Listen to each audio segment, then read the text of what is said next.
Are you tired of feeling like saving money is impossible? Well, today is the day all that changes. Whether you're living paycheck to paycheck or falling out of control, this video is for you.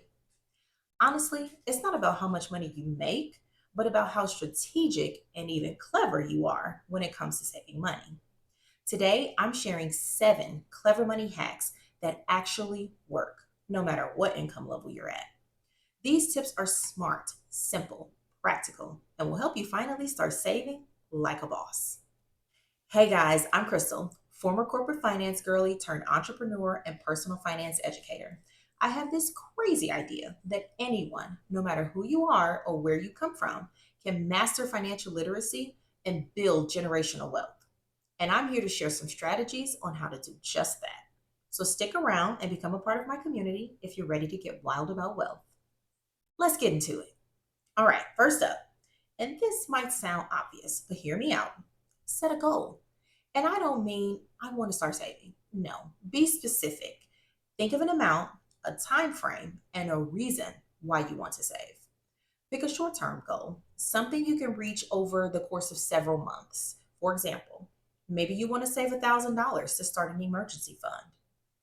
Then pick a long-term goal. This could be something like saving for a car or a house or even that dream vacation you always wanted to go on. Whatever it is, write it down and then set a date for when you'd like to reach your goal. Once you have the amount you want to save and your deadline, determine how much you need to save per month to reach your goal. For example, if your short term goal is to save $1,000 in 5 months, then you'll need to save $200 per month. Then break it down even further. Determine how many paycheck cycles you'll have within that 5 month period. If you have 20 paycheck cycles within that time, then you need to set aside $50 per paycheck. Then set up an automatic transfer for that amount to pull directly from your checking account into your savings account every time you get paid. If you want to see exactly how to use automation to maximize your savings, check out this tutorial where I walk through a simple, game changing budget template. Tip number 2, make it hard to touch your money. If it's easy to access, it's easy to spend. Make your savings a bit more inconvenient to get to. Opening a high yield savings account with a bank that's separate from your everyday checking account is one way to do this. Explore high yield savings accounts with companies like SoFi, Capital One, or Ally. Another option is to use a savings app such as Acorns, which allows you to set up your account to automatically round up your purchases and invest your spare change. The cool thing about this app is you won't even notice that it's happening and your balance will just continue to build and build. Okay, let's talk about habits because this is where most of us leak money without even realizing it. Make saving a priority and start paying yourself first, meaning you save money before you spend anything. This goes back to setting up automatic transfers with your paycheck. I know I've mentioned this multiple times, but it's no coincidence that this practice is discussed so frequently when talking about saving money. Automating your expenses helps you to avoid late fees or additional interest expense. Another habit to focus on is doing things in the right order. Sometimes you can save simply by planning better. For example, if you plan to take a trip this year, start looking for deals early. When one comes up, you've saved for it and you'll be able to catch that sale. If you don't plan ahead and wait until just before the trip to plan everything, you'll likely pay substantially more. Timing often affects costs, efficiency, and whether or not you end up spending twice as much. Make your shopping trips intentional and specific by making a list or eating before you go grocery shopping. You'd be surprised at how much more money you'll spend in the grocery store when you're hungry. Also, regarding shopping, only buy to replace what you're getting rid of. Don't buy extra stuff just because. And try to stop paying for convenience. Delivery apps can charge some crazy extra fees, most of which are hidden. This last habit may sound counterintuitive, but stick with me for a minute. Buy quality products over quantity. Purchasing quality products may cost a bit more initially, but over time, the quality product will likely last longer making your total replacement cost and repair costs go down. A $200 pair of boots could last you years, but a $20 pair of boots may only last you a couple of wears. This next tip is probably the most painful, but it's worth it. Your money should bring you joy, not guilt. So cut what doesn't serve you. Here's a quick challenge. Think of three things you spend money on that don't really bring you much joy. Maybe it's unused subscriptions, impulse purchases, or weekly takeout that doesn't even taste good. Cut them just for 30 days and see how you feel about it. A method I personally use to cut expenses is the 24-hour rule. Wait 24 hours before buying anything non essential. If you still think you should have it after the cooling off period, then go for it.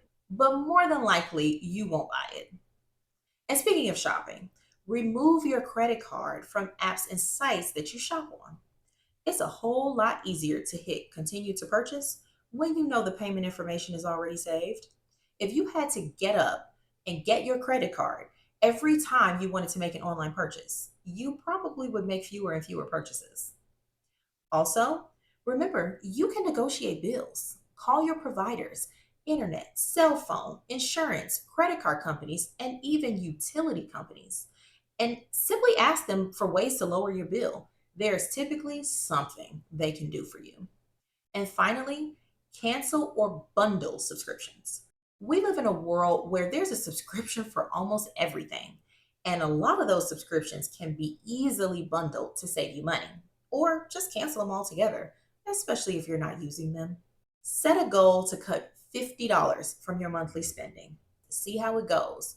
Then try to increase your cuts as much as you can without feeling like you're depriving yourself. That newfound cash can go straight to your savings goal. Tip number 5, use rewards. If you're already spending, you may as well get something back. So use cash back or credit card rewards, but use them responsibly and try your hardest not to carry credit card balances. Depending on the program offered by your credit card company, you can easily build points just by paying for everyday expenses like groceries and gas. You can let these points add up and cash them in for things like travel, gift cards, or even straight cash. Try to spend only what you've budgeted for, then pay off your credit card balance every month, or even better, every time you get paid. Now, using rewards isn't going to make you rich, but every little bit helps when you're trying to reach your savings goal. Tip number 6, declutter to save and to make a little money. One of the easiest ways to save money is to simply appreciate what you already have. When you can do this, the desire to buy more and replace things that don't need replacing starts to slip away. So here's an option. Go through your stuff and figure out what you can sell for extra cash. You can sell unused or gently used items on sites like Facebook Marketplace, Poshmark, OfferUp, or even eBay. If you can't sell it, donate it. Clean out your closet, organize your kitchen, whatever. Here's why this helps. When your space is clean and you can actually see what you own, you're less tempted to buy more and less likely to buy double. How many times have you purchased something because you forgot you already had it? Yep, I'm definitely guilty. The point of this is to have space, yes, but more importantly, to have clarity. So at this point, you know what habits to build, what to cut, and how to cut them. But there's only so much you can cut. If you've trimmed the fat and you're still not hitting your goals, you may need to earn more. And I struggled with even adding this to the list because obviously everyone wants to earn more money, but it isn't always easy. And while I respect and recognize that, I want to point out some different ways that you may not have thought about to earn more money. For example, you may have skills or hobbies that you could easily monetize, whether it's writing, designing, organizing, tutoring, or doing makeup. You could start freelancing, and people or businesses will pay you for those skills. Use sites like Fiverr or Upwork, which promote gig work, or pick a side hustle, babysit, walk dogs, or offer services in your area like lawn care or cleaning. Whatever you choose, just don't sleep on your own skills. Remember, this doesn't have to be forever. It's just a stepping stone to help you reach your next financial goal. At the end of the day, you deserve financial peace, not just survival. Saving money isn't about how much you make. It's really about what you do with what you have, and that requires strategy. Use what you have and build little by little until savings becomes second nature to you. If this video helped you, drop me a comment below with your savings goal for this year. I want to root for you. And don't forget to hit the bell for notifications. I have a lot more content coming to help you build real wealth on your terms. As always, thank you for watching, and please remember to like, subscribe, and share this video with someone who's ready to get wild about wealth. Take care.